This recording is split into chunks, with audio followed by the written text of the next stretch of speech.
नावाचं पोरग आहे, त्याची माझी ओळख सुद्धा नाही. काल रात्री काहीतरी त्याच्या माझ्या पोराचं काय झालं म्हणतंय, काय झालं तेही मला माहित नाही. रात्री माझ्या घरी रात्री 11 वाजता गच्च गच्च घाणशिया देऊ लागलं. अर्ध गाव जमा झालं होतं. सगळ्या लोकांनी बघितलं, त्याला रात्री गुडीने काढून दिलं. मी व्यंकटेशराव शिंदेना फोन केला, कारण ते मी रावजीचा कार्यकर्ता आहे म्हणून लागलं. रावजीचा कार्यकर्ता आहे, मी व्यंकटेशरावला फोन केला. व्यंकटेशराव एवढं सुद्धा बोलले, मी त्याला सकाळी बोलतो म्हणले, सकाळी बघतो म्हणले. त्याच्यानंतर त्याला गुडीने काढून दिला आम्ही. काढून दिल्याच्यानंतर त्याच्यानंतर पुढं काहीच नाही.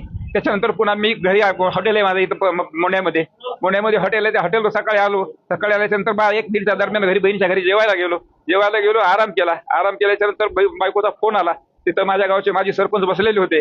बायकोचा फोन आला की ते रात्रीचं पोर आलंय आणि घाण शिव्या देत आहे. मग मी मला आलोच म्हणलं. तोपर्यंत आमच्या सरपंचाने त्याला काढून दिलं होतं. आणि काढून दिलं म्हणजे ते कुठं गेला नव्हता, बाजूला थांबला होता फक्त माझी वाट बघत.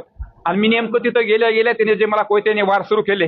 पहिला वार माझा त्यानं मानव करण्याच्या ऐवजी मी असा हात केला तर त्या चारी माझे बोटं तुटलेत. त्यानंतर माझ्या हातापायावर दोन्ही पायावर रक्ता भंगार वार केलेत. कोयत्यानं मला तोडले. आणि त्याच्यासोबत एक म्हातारी होती, बाहेर 3 जण होते. कोण होते मी त्यांना ओळखत नाही.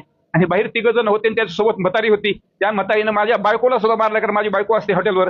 बायकोला मारलं आणि काउंटर मधले काय 1000-1200 1,500 काय गेला असेल ते त्या म्हातारीने सुद्धा घेतला. म्हणजे उद्देश काय होता, मला खून करायचा उद्देश होता, लुटायचा उद्देश होता, मला तेही कळलं नाही साहेब. देवाशपथ माझं त्याची काही दुश्मन नाही. त्याला सुद्धा विचारा, माझी कसलीही दुश्मन नाही.